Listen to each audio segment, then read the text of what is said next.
Hey there, toy fans. Welcome back to Frostbite's G.I. Joe Repro. If you're new here, I'm Lenny, and today we're talking about some key positive habits that will help you this year building a great toy collection.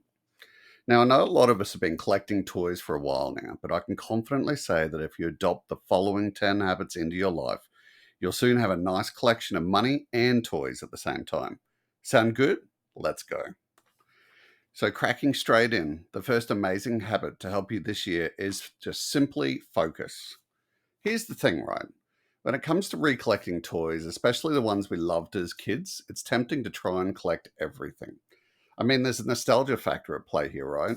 So you see a figure you had back in the 80s or 90s, and suddenly you need to have it again. But what then happens is we let nostalgia take the wheel and we end up collecting things that don't really bring us joy in the end, at least not in the long run. We can quickly find ourselves with a pile of toys that feel right at first, but after a while, you start to wonder, why did I even buy this? Now, I know you might be sitting there looking at me weirdly saying, but Lenny, I only buy things that are one in my collection. My answer to that would be okay, so you've never bought a figure, accessory, blind box, etc., that isn't actually part of the collection that you're building. If you label yourself as a toy collector, I would probably say that you're lying. And that's where focus comes in. Having a clear idea of what you're collecting and how you're collecting it can save you from these impulse buys and help you focus on what actually means something to you. Collecting the vintage Kenner Star Wars line is a great example. So, Kenner released a collection of 96 action figures in their Star Wars range between 77 and 85, not including figures like the Blue Snaggletooth, the Rebo Band, and the variants of some figures. Did you just have a stormtrooper from this collection as a kid, and now as an adult, you love the movies, you want to focus on collecting all the 96 figures?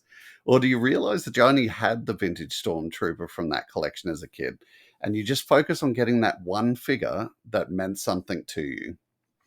So in this example, this is where focus is very important, as it could mean the difference between $30 and $5,000. Some clear choices of focus here are, collecting a whole toy line, but that one only. So just collecting vintage GI Joe from 80, like 82 to 84. You could collect a few toy lines, but not the variants from those lines. So you could get those 96 figures from the vintage Kenner line. You could get your GI Joes from, say, the 82 range. Or you could just collect the figures you had as a kid from 20 different toy lines. So, if you want a bit of Star Wars, a bit of G.I. Joe, a bit of Arco the Lost World, a bit of Motu, a bit of Ninja Turtles, that's all fine. But I would say just apply the focus to how you are collecting those toy lines. And just by applying a bit more focus to your collection this year, you'll no doubt save money right off the bat. Which leads me to the second amazing habit to adopt this year, and that is setting budgets. Now, first things first, why is budgeting important for a hobby like toy collecting? Because straight off the bat, toy collecting can just go apeshit. It can get expensive, and especially when you're eyeing limited edition pieces or vintage toys. Having a clear budget ensures that you're making smart decisions and not overspending. Plus, it gives you a sense of control over your finances. So, let's talk about some different ways you can set your budget. For those of you who are just getting into toy collecting and you're watching this and you're like, bro, what can I do? Or you just prefer to keep things low key, you'll want a budget that doesn't take too much of your finances. Let's call this, just for example, the casual collector's budget. So, for example, we'll set aside $1,000 for the entire year. Now, I know a lot of you, my usual watchers, hearing me say that are probably thinking that's crazy straight off the bat. Um, but, economy's tough at the moment. Setting aside $1,000 just for toys, it's definitely doable. You can control yourself. It's about $80 to $90 spent a month. So if you adopted this budget, this would get you a few pieces every month, or you could choose to save up that money and get, say, a bigger, more expensive item later on in the year. Um, So, for example, you can pick up a few standard action figures, or even a couple of rare figures during sales and discounts. This budget is perfect if you want to keep your collecting fun without too much financial pressure. Next up, we'd be running into some type of mid-level collector budget. So if you're more serious about the hobby and you're willing to invest a bit more, this is where we'll start getting into about the $5,000 a year range. Now, of course, when we talk about these budgets, they're just examples. This all needs to be based on how much you're earning for the year and how much you and your family are willing or able to spend on toys. So let's say you've got a budget of $5,000. That's around $416 a month. And that gives you more room to buy high quality items and maybe even a few limited edition releases or a vintage piece you've had your eye on. You could focus on building out a specific collection like vintage Star Wars figures or G.I. Joe or high end statues. With this budget, you're also going to want to keep an eye out on auctions, conventions, or exclusive drops from toy companies. It's a great middle ground for people who want to grow their collection but still need to be mindful of their spending. And then we would trip up to what I would call probably the hardcore collector. So if you've been collecting for years or you're just passionate about having the best of the best, this budget could be anywhere from 10K to 20K per year. Now, once again, I don't know what you as the watcher have available to spend on a hobby like toys. So don't necessarily look at the amounts that I'm saying, but just their examples. So at that 10 to 20K a year, you're looking at around $800 to $1,600 per month to spend on toys. This gives you the flexibility to buy rare and sought after items, including limited editions, convention exclusives, and even custom made pieces. So, if you're going this high as well, you may also want to use that money to invest in preserving the value of your collection, maybe spending a bit extra on display cases, lighting, storage, etc. The important thing to take away from all this, though, as I've said, is that setting any budget for collecting toys and actually sticking to it is the important part of this. Probably the best thing that I recommend is looking at what you're going to get per year from your job and cut a percentage from that and just bloody well stick to it. It's no use having a budget if you can't stick to it. It's like giving up smoking, but still having, one a day because, you're still giving up smoking, right? It's also very important to realize that toys that you've spotted on Facebook auctions or in a shop you always go to, they're just one of many. You know, that toy that you walk past now, it's okay. You'll find it again. So I would recommend stop buying that $1 crap that you don't even collect and save your money through budgets for the big boys, the toy lines using your focus that you actually want to collect. Always keep in mind as well that toys will not keep you and your family fed and housed. This is a hobby. Stick to your budgets. Let me know in the comments if you're currently sticking to a budget or you're thinking about using a budget. I'd be really interested to see, how it's all going for you. All right, next up, we're going to talk about dealers. So I don't know how it works in America. I'm gonna say it's probably the same as here in Australia.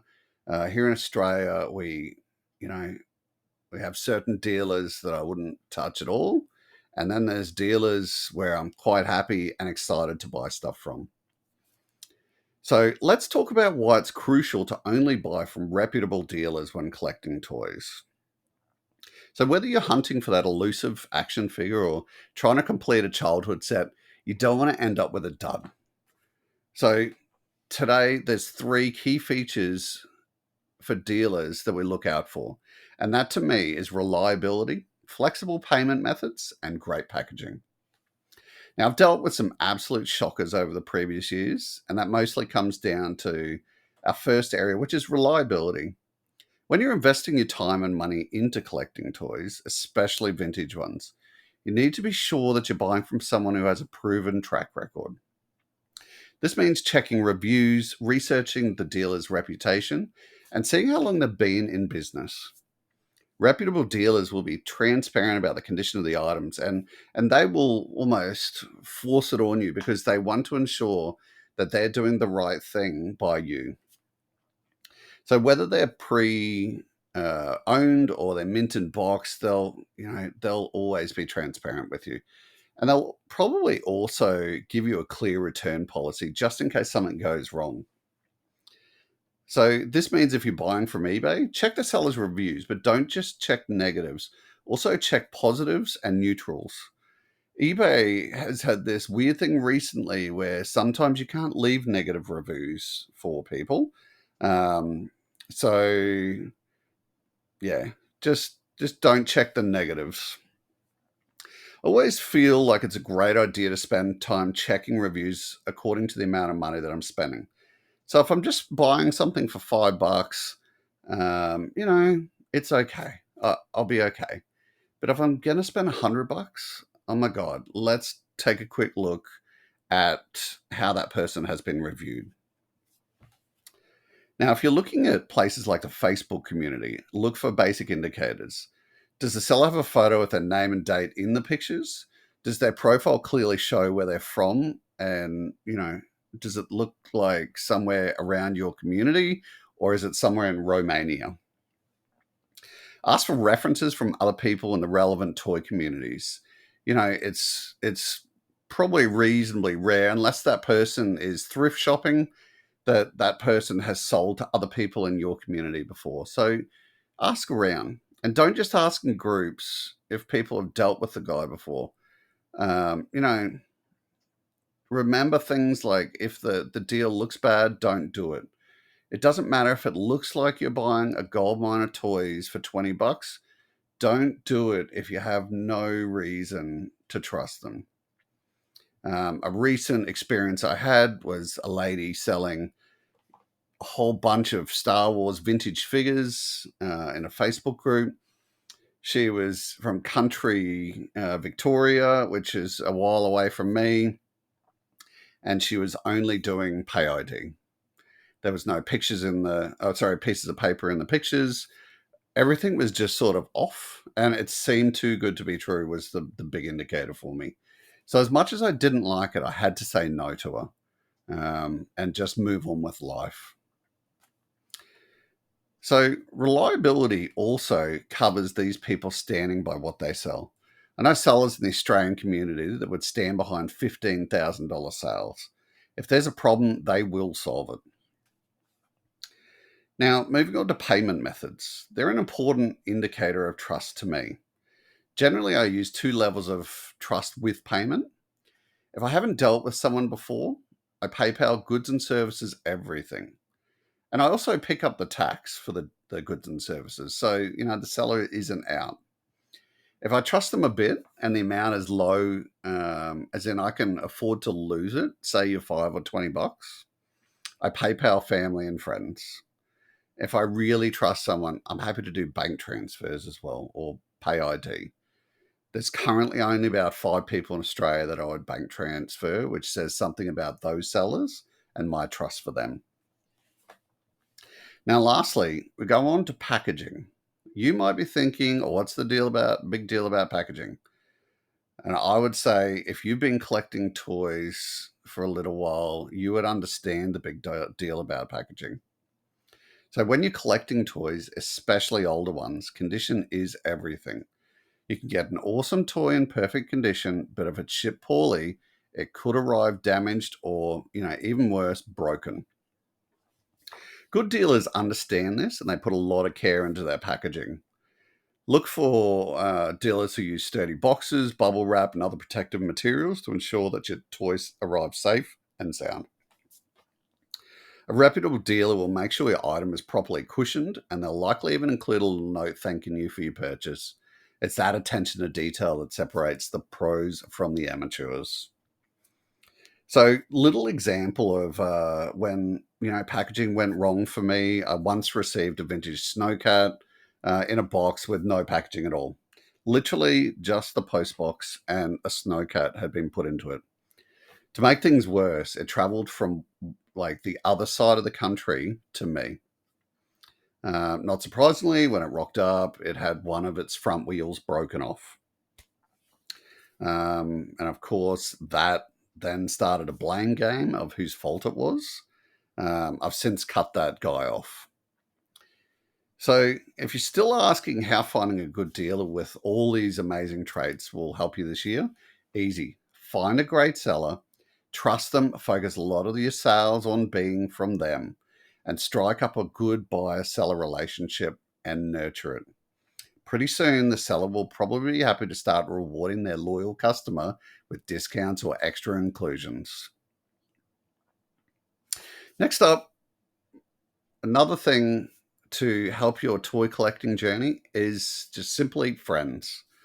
Uh, so, friendships are just so important in the toy collecting community. I know a lot of us are in our 40s and we're on a journey to recollect the toys that we had as kids. But let's be honest, it's a lot more than just the toys themselves. It's about the memories, the nostalgia, and yes, the people we meet along the way. When you're out there hunting for that elusive toy to complete your collection, it's easy to feel like you're doing it solo. But trust me, there's a whole community of collectors who share the same passion as you, and building friendships in this world can make all the difference. So here's why. First off, let's talk about the power of trade. We've all been there. You've got a toy that you're willing to part with, but you need something else to complete your collection. And that's where friends come in. You build these relationships with other collectors, and you're not just building a collection, you're creating a network of people who can help you track down those rare pieces. Trading toys with someone else can be a game changer, and you might end up getting that hard to find piece that you've been searching for years. It also brings back that feeling of being a kid again, being out the front of your house and trading toys with the kid that lived two doors down. Another great thing about having friends in the toy community is the advice. There's so many collectors out there who have years of knowledge and experience, whether it's about toy brands, history, or condition specifics. You may be on the hunt for a specific figure or vehicle, but maybe you're unsure if it's a good deal or if it's authentic. A fellow collector can point you in the right direction, saving you from potential mistakes.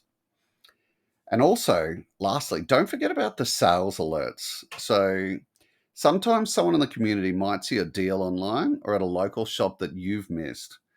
And a simple text or message can save you big bucks. It's like having a team of scouts out there looking for you.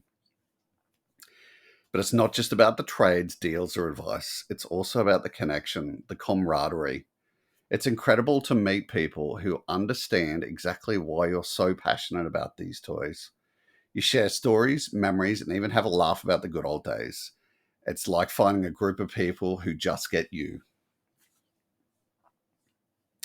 When you're surrounded by people who share your interests, it doesn't just enhance your collecting experience, it adds a whole new layer of fun.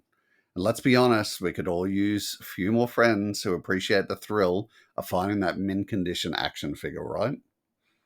So next time you're browsing online forums, check out Facebook groups or attending toy conventions. Don't be shy. Strike up a conversation with someone. You never know who you might meet, and you might just find someone who can help you achieve that dream collection. After all, collecting toys isn't just about the items, it's about the connections we make along the way.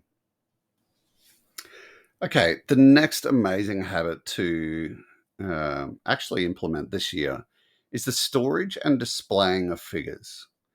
So, just come out straight away and say it. We want to ensure that we're only buying toys that we intend to actually display. There's a lot of importance in curating a collection that actually adds to your daily life. So, let's dive into why we should only buy toys that we can display and truly enjoy every day.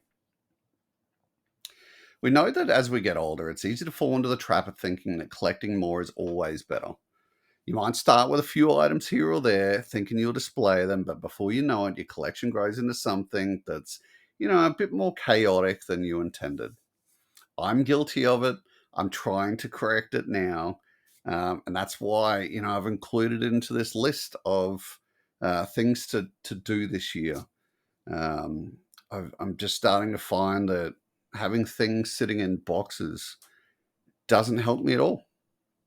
And here's the thing, when we collect toys from our childhood, we're not just collecting objects, we're holding on to our memories. And the problem is, as we accumulate more and more, the joy we get from them starts to fade. They go from being these nostalgic treasures to being just more stuff, more crap in our house. And that's where hoarding can creep in. It's important to ask yourself, am I buying this toy because it sparks a real sense of joy? Or am I just buying it because it's another piece of the past that I think I need to hold on to? The key to a meaningful collection is not about how many toys you have, but about how much enjoyment each item actually brings you.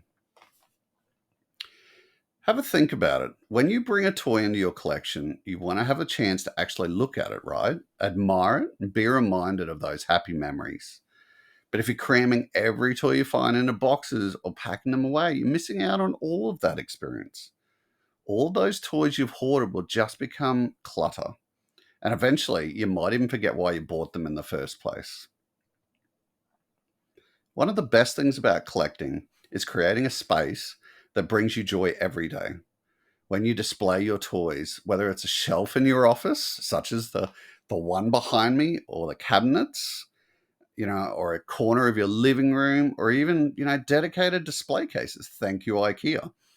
These toys become more than just memories. They become daily reminders of who you are and where you've come from and the simple joy of your childhood.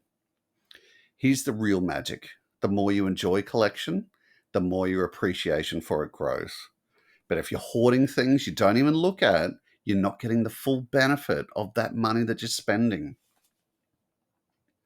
So having a curated collection, something you can look at and interact with every day, is just so much more satisfying. Plus, it stops you from falling into the trap of buying things just to fill up space. Take the time to select the items that really resonate with you, the ones that trigger that nostalgic spark, and make sure they're displayed proudly. Trust me, it's your space and your mind, and they will thank you for it. Here's a little tip. If you're thinking about buying something new for your collection, just ask yourself, where am I going to put this? Like, actually ask yourself and have a quick think, where will you put it? If you don't have a place to display it where you can enjoy it, then maybe it's time just to put it back down onto the shelf. The point is to have a collection that you can admire daily, not just store away in boxes. So let's avoid the trap of hoarding.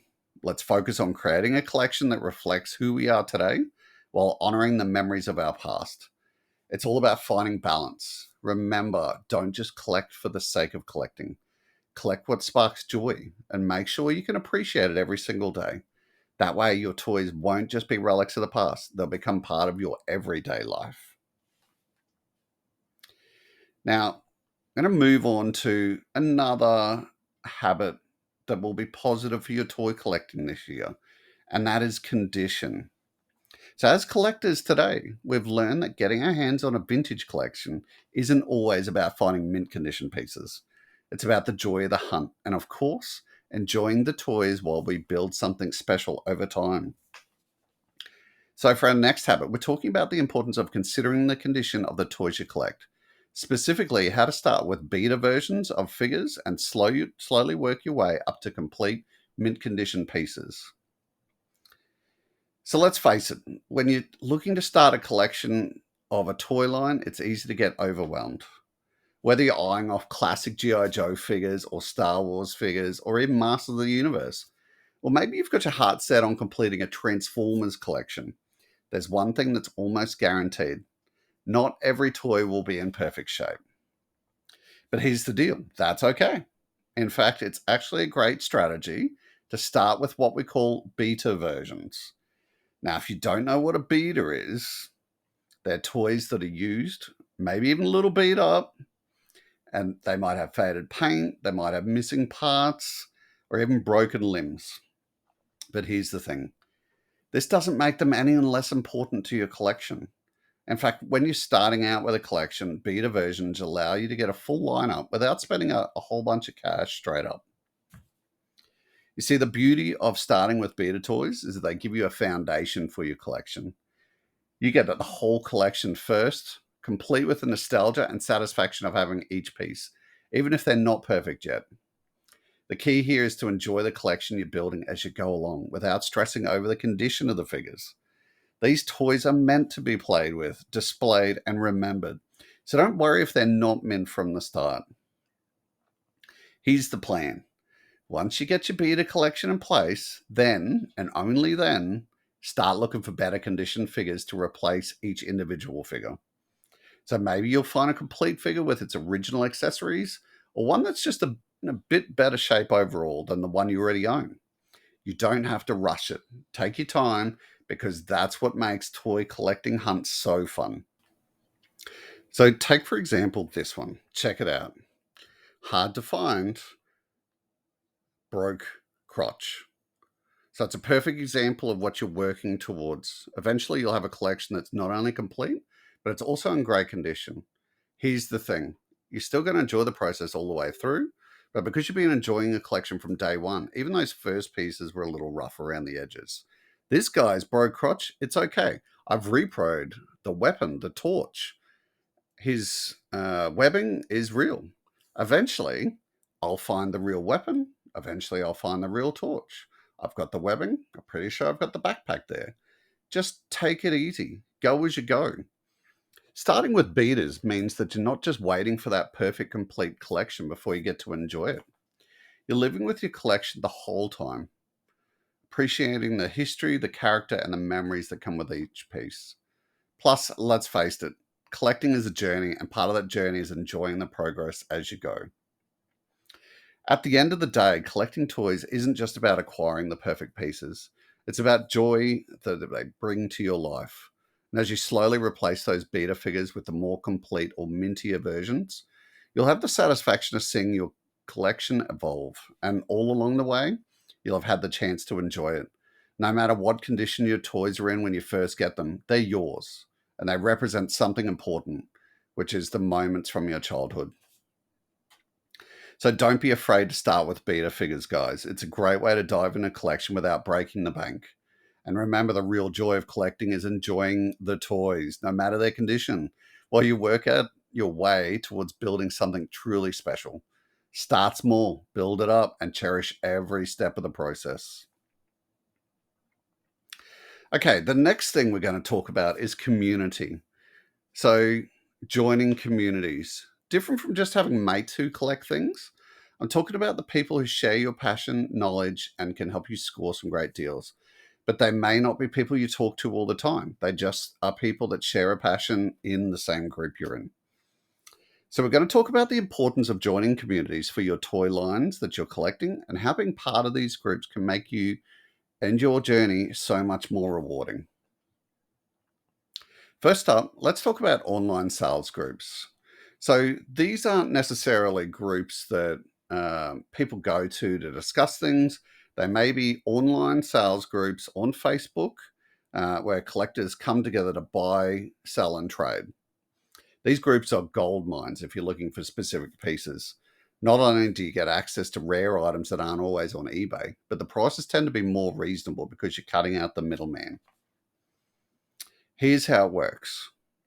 So you join a Facebook group dedicated to your toy line, and people post items that they want to sell.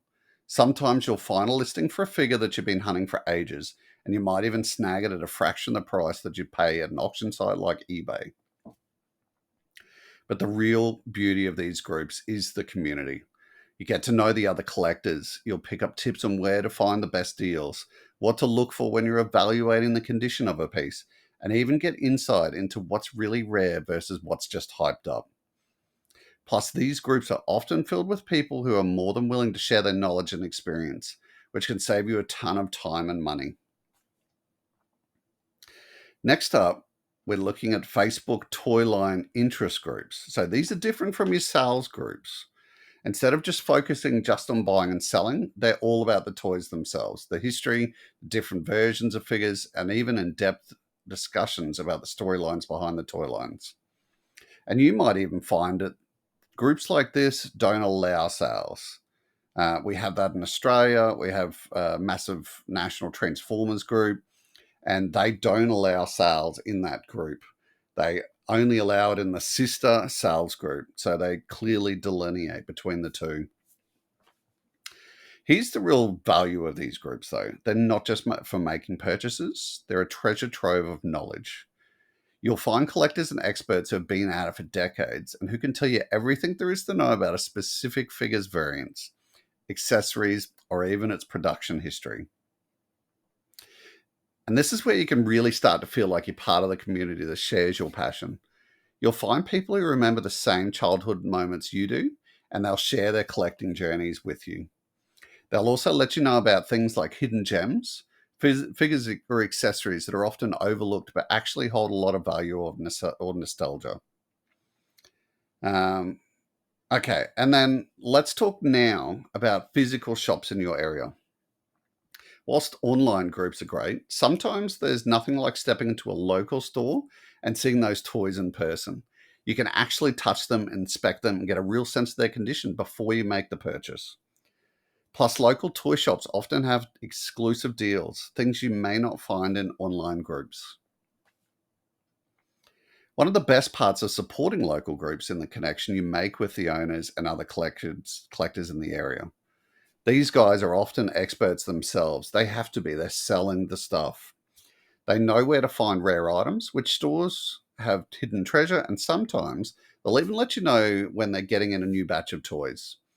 It's a great way to build relationships that could lead to future deals, trades, or even special offers. And don't forget, local shops are a great place to meet fellow collectors in person. Maybe you'll run into someone who's been collecting the same toy line for years, and suddenly you've got a new friend to swap stories and trade with. So, whether it's online sales groups, Facebook interest groups, or your local toy shops, joining these communities is key to getting the most out of your collection. Not only will you find great deals and rare figures, but you'll also gain knowledge, advice, and build friendships with other collectors. You'll be part of something bigger than just your own personal collection. Getting involved in these communities will make your collecting experience so much richer and more rewarding. So don't hesitate. Start joining these groups, start talking to the people who share your passion, and before you know it, you'll have a collection that's not just impressive, but one that you will truly enjoy. Okay, so talking about local shops, it leads on to our next point. I know it's great to find that perfect piece in your local toy shop or even from online groups, but next I want to talk to you about getting out of your local area and exploring new places for toys. So, yep, I'm talking about packing up, hitting the road, whether it's by car, bus, train, or even plane, and going on a toy finding adventure. I'm talking about travel. So it might sound a little crazy, but trust me, if you can, sorry, it can make all the difference in expanding your collection and connecting with new people. So let's dive into why you should think about traveling for toys. So you've probably spent hours searching online or checking out your local shops for that rare figure or toy line you've been chasing. But here's the thing, there's a whole world out there. When you travel to different areas, you open yourself up to a whole new range of shops, dealers, and finds that aren't always available back home. You might stumble upon a hidden gem that no one else has seen, and that can be the piece that completes your collection. One of the biggest advantages of traveling to different areas is that you get to expand your dealer base. Each town, city, or even region can have different stores, independent toy stores, and flea markets with unique inventory. By visiting places outside your local area, you're not just limited to the same toys everyone else is finding. You'll discover stores and dealers that are carrying completely different stock, and maybe even rare items you didn't think you'd ever find. Not only does this help you find new pieces for your collection, but it's also a great way to support brick and mortar businesses. Small local shops are often the backbone of the toy community, and they rely on collectors like us to keep them going. So, by traveling to visit these places, you're supporting these businesses and helping them stay afloat. You're helping them achieve their dream of selling toys. Plus, you get to see new toys and new store setups you might never find online. And here's another huge bonus. When you travel, you get to meet people you've connected with online. Now, I know a lot of us have made some great friends through Facebook groups, toy forums, and even Instagram. Well, how cool is it to meet up in person and talk toys face to face? Not only can you trade figures or share collecting tips, but you'll also have a blast reminiscing about the toys you grew up with, swapping stories, and just enjoying each other's company. Trust me, if there's something special about meeting up with someone you've chatted with for years online and having that in person experience, it takes your online friendship to the next level and makes those toy hunts even more memorable. Plus, they might know of stores or toy deals in their area that you wouldn't have found otherwise. And let's not forget the thrill of discovery. There's something magical about walking into a store you've never been to and finding that rare toy sitting on a shelf just waiting for you to pick it up. It's a feeling that can't be replicated by scrolling through online listings. Traveling opens up a whole new world of possibilities, and who knows what treasures you'll find. Of course, you don't have to take a plane or across the country for this. Even a road trip to the next town over can yield some great results. Check out local toy conventions, antique malls, or secondhand stores that specialize in vintage items. Every place you visit could offer something new, something that might be a total game changer for your collection. By taking the time to travel, you're not only broadening your search for rare figures, but you're also investing in experiences. Meeting new people, visiting new shops, and exploring unfamiliar areas can make your collecting journey so much more enjoyable and rewarding. And let's face it, what's better than finding that rare toy while you're on a road trip and having a great time while doing it? So, the next time you're thinking about adding to your collection, don't just stop at your local shop or scroll through those online listings. Get out there, explore, and make your collecting experience even more exciting. Whether you're taking a quick drive or hopping on a plane, there's a whole world of toys waiting for you to discover. So, pack your bags, hit the road, and happy hunting. Next up, we're going to talk about our, our next important habit, which is managing your expectations. So, when you start collecting, especially if you're hunting down specific toys from your childhood, it's easy to get swept up in the excitement.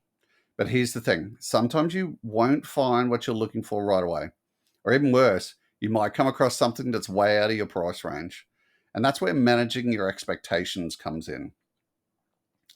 So let's face it, some of these vintage toys are very hard to come by. For example, blue snaggletooth. I picked it up recently, but I've been looking for one for about a year or a year and a half now. So you might be looking for that rare action figure, that limited edition item, or the one toy you had as a kid, but somehow lost. It can feel like you'll never see it again. But here's the thing, don't let the fear of missing out, the good old FOMO, push you into spending more than you should. It's tempting, I know, to drop a big chunk of change on something because you think, I'll never see it again. But trust me, there's always another opportunity down the line. Be patient, stick to your budget and your goals, remain focused. Because in the long run, it's about the journey, not just the destination. And let's talk about the hunt itself. A big part of collecting is the thrill of discovering new pieces, but that hunt can also be a trap. Sometimes you get so focused on finding toys that you end up buying things just for the sake of it. You might find a cool toy that's not quite what you're looking for, but the rush of acquisition feels so damn good, right? Here's the deal. It's easy to get caught up buying everything you can find, thinking that that's the best way to build your collection. But remember, starting a toy collection is a marathon, not a sprint. It's a long term activity. So if you're too focused on winning the hunt at any cost, you might end up with a collection that feels scattered. Or worse, you might buy things that you're not actually that passionate about.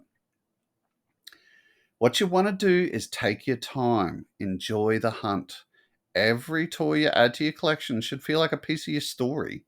Focus on what you really want, what speaks to you, and keep in mind sometimes it's better to wait for that perfect piece than to rush and settle for something that just because you just found it. Opportunities will come and go, but if you stay patient, stay true to your vision, and don't let the hunt overwhelm you, you'll find those gems when the time is right.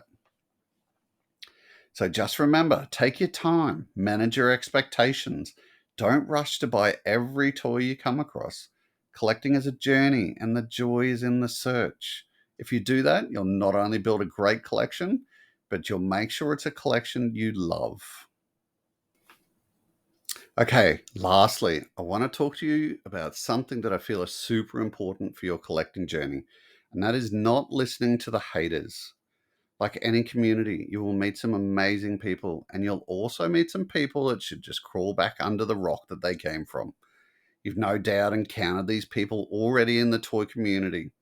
You know, they're the ones that try to tell you what you should or shouldn't be collecting. Maybe it's the guy at the local toy store, or even friends and family who just don't get it. But here's the thing, when it comes to collecting, you've got to do what makes you happy. I know some of you have probably heard the comments before. Why do you collect that stuff? Or why aren't you collecting these more valuable pieces? It's easy to let those comments get under your skin, but here's a reminder. This is your collection, not theirs. Some people may try to make you feel like you're collecting the wrong things or that you're wasting your time. Maybe they think your childhood toys aren't worth much or they're too kid-like, but who cares? It's not their nostalgia that's on the line, it's yours. And at the end of the day, what you collect should bring you joy, not stress. Okay, take this for example. This bloody popple cost me a fortune, and I have absolutely no connection to the toy line at all, but I do keep it displayed in my collection because it taught me a great lesson. The lesson is not bidding on things on a phone when you can hardly see the piece, when you have a few drinks down, drinking with mates, and you aren't listening to the auctioneer. This toy brings me back to a moment, a feeling, and that's what matters. I've had people laugh at me and give me crap for buying it, but it's part of my journey, part of my interactions with the community. Now, I'm not saying you shouldn't be smart about your collection or set goals for certain pieces, but don't let anyone make you feel bad about what you love to collect. Whether it's a childhood action figure, a series of model cars, or even those obscure toys no one remembers, you do you, boo.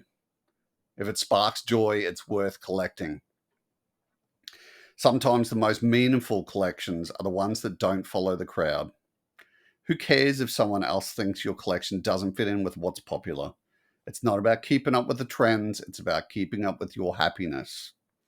Take your time and enjoy the process, and don't let anyone make you feel like your collection isn't right. At the end of the day, it's your collection, your personal connection to the past, and the happiness you get from it is what counts most.